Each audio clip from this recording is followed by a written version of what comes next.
அன்பர்களே வணக்கம். இன்னைக்கு வீடியோ பதிவாக உங்களுக்கு மாதம் மாதம் வரக்கூடிய அமாவாசை தினத்தன்று நடைபெற்று இருக்கக்கூடிய அந்த சிறப்பு பாலாபிஷேகத்தை தான் உங்களுக்கு நான் வீடியோ மூலியமாக நம்மளுடைய யூடியூப் சேனலில் போடலாம் அப்படிங்கிறத கருத்தில் வச்சு உங்களுக்கு அந்த வீடியோவை பாலாபிஷேகம் நடக்கிற வீடியோவை எடுத்து நான் உங்களுக்கு பதிவு செஞ்சுருக்கேன். அந்த பாலாபிஷேகத்தை எல்லா மக்களுமே, இந்த உலகத்தில் இருக்கக்கூடிய அனைத்து மக்களுமே அந்த பாலாபிஷேகத்தை கண்ணார கண்டு எல்லாரும் அம்மாவை நல்லா பிரார்த்தனை பண்ணிக்கிங்க. எல்லாருக்குமே அம்மாவுடைய அருள் பரிபூரணமாக கிடைக்கும்.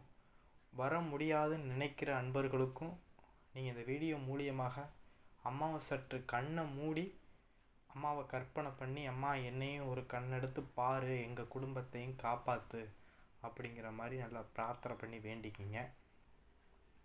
இன்றைக்கி உங்களுக்கு எதை பற்றி நான் சொல்ல போகிறேன்னா, காளி அப்படிங்கிற ஒரு மகத்தான தெய்வத்தை பற்றி தான் நான் உங்கள்கிட்ட இன்றைக்கி பேச போகிறேன். எனக்கு தெரிஞ்ச அளவுக்கு நான் சொல்கிறேன்.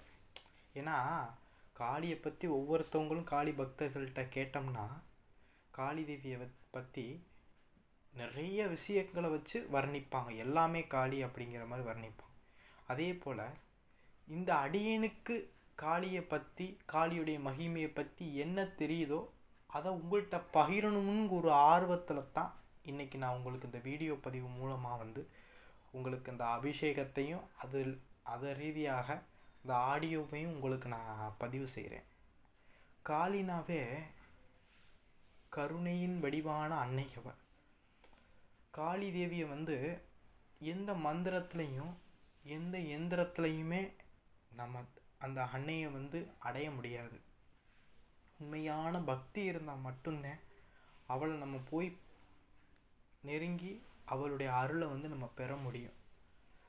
எல்லாருமே காளினாவே மாந்திரிகம் பண்ணணும், செய்வனை பண்ணணும், ஏவல் பண்ணுறது, பில்லி சூனியம் பண்ணுறது அப்படிங்கிற ஒரு மூட நம்பிக்கைத்தனத்திலேயே எல்லாரும் காளியை வச்சு ஒரு கட்டுக்கதைகளாக இந்த உலகம் பரவ செய்யுது. ஆனால் காளி அப்படிப்பட்ட தெய்வமே கிடையாது. ஊடகங்களும் சரி, சினிமாக்களும் சரி, ஒரு காளினாவே நரபலி இந்த மாதிரி விஷயங்களை கருதி ஒரு கற்பனை உலகத்தில் அவங்க ஒளிபரப்பு செஞ்சதுனால மக்களுடைய மத்தியில் என்ன ஆயிடுச்சு அப்படின்னாவே காளினாவே இந்த மாதிரி தெய்வம் அப்படிங்கிற அளவுக்கு மனசுக்குள்ளே பதிஞ்சு விட்டது. ஆனால் கண்டிப்பாக அது முற்றிலுமாக தவறு, அது கிடையாது. சரிங்களா? காளினாவே அந்த ஆதிசக்தியுடைய அம்சம். சரிங்களா? அவளை பிள்ளைங்களுக்கு எப்படி காளி கோர ரூபமாக நம்மளுக்கு காட்சி தருவாளா? இல்லை. அவளுடைய ரூபத்தை பார்த்து நம்ம பயப்படக்கூடாது.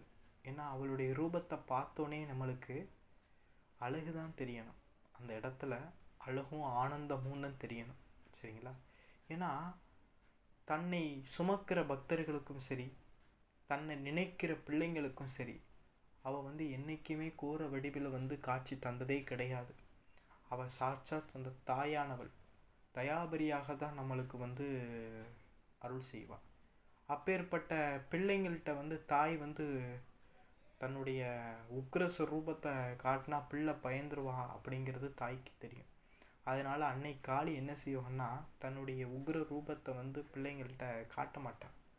தாய் மாதிரி நம்மளுக்கு எல்லா உதவிகளையுமே செஞ்சுட்டு போயிடுவாள். சரிங்களா? அதனால் அன்னை காளியை பற்றி நம்ம எவ்வளோ விஷயங்கள் வேணால் சொல்லிட்டு போயிட்டுருக்கலாம். சரிங்களா? அதனால் காளியை மாந்திரீக தேவதையாக அவங்க நினைக்கிறாங்க. மாந்திரிகத்தில் காளியை ஒரு இந்த தெய்வமாக நினைக்கிறாங்க அப்படின்னா அது வேறு விஷயங்கள். நம்ம உண்மையான பக்தி வழிபாட்டில் இருக்கிறவங்க காளியை அன்பு மூலியமாக அவளை நம்ம நெருங்கணும்னு வச்சுக்கோங்க. பக்தி மூலியமாக அவள் கொடுக்குற எல்லா விஷயங்களையுமே நம்மளுக்கு கொடுத்துருவாள். நம்மளுக்கு என்ன தேவை, உனக்கு இது தேவையா, இந்த நேரத்தில் என்ன தேவைங்கிற ஒரு எல்லா விஷயங்களையுமே கொடுத்துருவாள். ஆனால் காளியை மட்டும் ஒரு நபர் இந்த கலியுகத்தில் பொறுத்தளவு காளியை ஒரு நபர் பிடிச்சிக்கிட்டாங்க, பக்தி மூலியமாக பிடிச்சிக்கிட்டாங்க அப்படின்னா அவள் சகலத்தையுமே கொடுக்க தயாராக இருப்பாள். சரிங்களா? அதனால் எல்லாருமே வீட்டில் வந்து தைரியத்தோட காளியை வச்சு வணங்குங்க. காளியை வச்சு வணங்கக்கூடாது அப்படிங்கிற அந்த மூட நம்பிக்கைகளை வந்து அறவே வெறுங்க. சரிங்களா?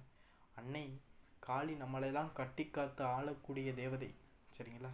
அதனால் அன்னையை நெருங்குங்க. எல்லாருமே வீட்டில் காளி வழிபாடு பண்ணுங்கள். காளி கோயிலில் போய் விளக்கு போடுங்க. எதிரிகளே இல்லாத வாழ்வை நம்மளுக்கு தந்து இந்த பூலோகத்தில் வாழ்வதற்கு தேவையான சுகபோகங்களை எல்லாம் கொடுத்து அருள்வாள் அன்னை காளி. அதனால் தைரியமாக வச்சு காளியோடைய வழிபாடை வணங்குங்க. சரிங்களா? அதுக்கடுத்து அடுத்தடுத்த வீடியோக்களில் நான் உங்களுக்கு காளியை பற்றி நிறைய விஷயங்களை சொல்கிறேன். காளியை நம்ம எப்படி பக்தி மூலியமாக நெருங்கிறது, எப்படி காளியை வந்து காளி அம்மாட்ட வந்து நம்ம பிரார்த்தனை வைக்கிறது, எல்லா விஷயங்களையுமே உங்களுக்கு நான் ஒரு வீடியோ மூலிமா நான் பதிவிடுறேன். சரிங்களா? இன்றைக்கி ஒரு சின்ன விஷயத்தை தான் நான் உங்களுக்கு காளியை பற்றி நான் பதிவு செஞ்சுருக்கேன். சரிங்களா? நம்மளுடைய ஆலயத்துக்கு வாங்க. ஆலயம் அட்ரஸ் தெரியாதவங்க டிஸ்கிரிப்ஷன்லேயே கொடுத்துருக்கோம், போய் பாருங்கள். யூடியூப் சேனல் டிஸ்கிரிப்ஷன்லேயே கொடுத்துருக்கோம். ஆலய அட்ரஸுக்கு போய் வாங்க. ஒரு நாள் ஆலயத்துக்கு வந்து எப்பேற்பட்ட ஏவல் பில்லி செய்வனை சூனியங்கள் இருந்தாலும் சரி, அம்மாவுடைய ஆலயத்தை வந்து மிதிங்க. சரிங்களா? எப்பேற்பட்ட வினையாக இருந்தாலும் நீக்கக்கூடிய சக்தி நம்மளுடைய இந்த காளி அருள்வாக்கு பீடத்தில் வந்து இந்த மண்ணில் இருக்குது. சரிங்களா? அதனால் பயப்பட வேணாம். அந்த ஏவல் பில்லி செய்வனை சூனியத்தினால நிறைய அவதிப்படுறதுங்க, பயப்பட வேணாம். அதற்கெல்லாம் முறியடிக்கிறதுக்குத்தான் அன்னை ஸ்ரீ சிவருத்ர மகா காளியாக இந்த மண்ணில் வந்து அவதாரம் செய்திருக்கிறார். சரிங்களா? அதனால் ஒரு கணம் வந்து அன்னையை வந்து தரிசனம் செஞ்சுட்டு போங்க, உங்கள் வாழ்வு வளமாகும். சரிங்களா? நன்றி, வணக்கம். வீடியோ தொகுப்பு பிடிச்சிருந்துச்சுன்னா நம்மளுடைய சேனலை சப்ஸ்கிரைப் பண்ணுங்கள், லைக் பண்ணுங்கள், ஷேர் பண்ணுங்கள். நன்றி, வணக்கம்.